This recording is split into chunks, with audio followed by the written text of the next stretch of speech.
In a previous video, I said in your NG1 exam, you needed between 20 to 30 words per mark to get the mark. So that means you have to write 1 or 2 lines to get a mark. Now, are there any exceptions to this? Are there any questions where you could write a list of 1, 2 or 3 word answers and each of those short answers would get a mark? Well, there are a small minority of questions like that. Let's take a look at one. So here's one particular paper, and it's about induction training. It says, the current store manager has asked you to compile an induction pack to help ensure that information is given to all new workers is consistent. Based on the scenario only, what information should you prioritize in this induction pack? So what information?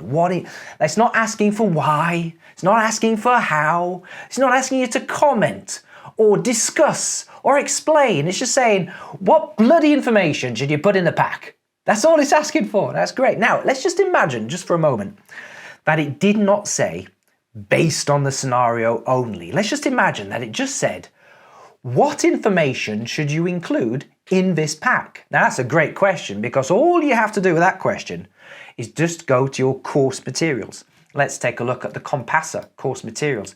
We've got it in here. We've got a whole section on training competent workers, and we've got a video, and we've got a page on induction. Here it is, and we've got a whole list of things that we could include. And we've got responsibilities, the hazards, the rules, fire, just some generic stuff. Now, if you got that question, just what should it be included in an induction pack, just take those answers and put that in your answer. So you would go to your answer sheet, so let's say it's this one here, and let's say it's task, it's the induction training. There we are.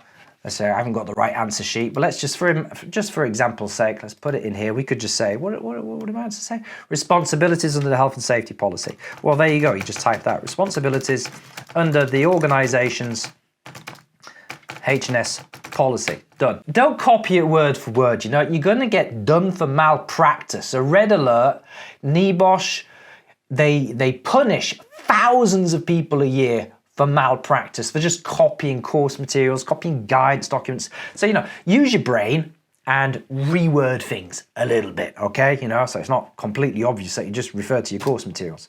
So the workplace hazards, the workplace controls, and rules that must be followed.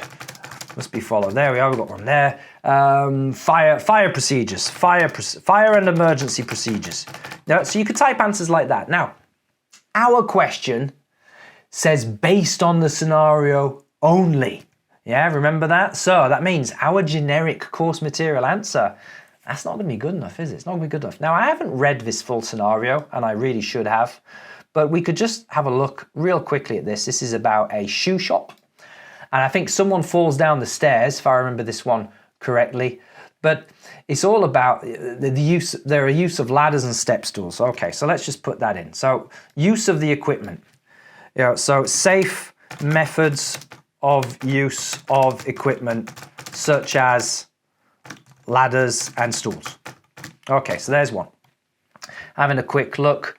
We've got this whole issue around walking up and down the stairs and footwear, people using heels, shoes, trainers, and so on. And so there are people falling downstairs or nearly falling down the stairs because of their shoes. So the correct footwear to wear, we could say footwear and clothing, maybe clothing to wear. And why? See how these answers are really short? They're not 20 to 30 words, are there? There's maybe one more we could put in here. Well, there were some near misses, wasn't there? Near misses. So could we include near miss reporting? Importance of near miss and accident reporting. There we are. So I think we just got 3 marks on that question. It's a 10-mark question, and that's kind of the level of answer, level of detail that is needed for that type of question. Anyway, hope you found that useful. In another video, I'm going to talk about the based on scenario only and some other types of questions that you might come across. See you later.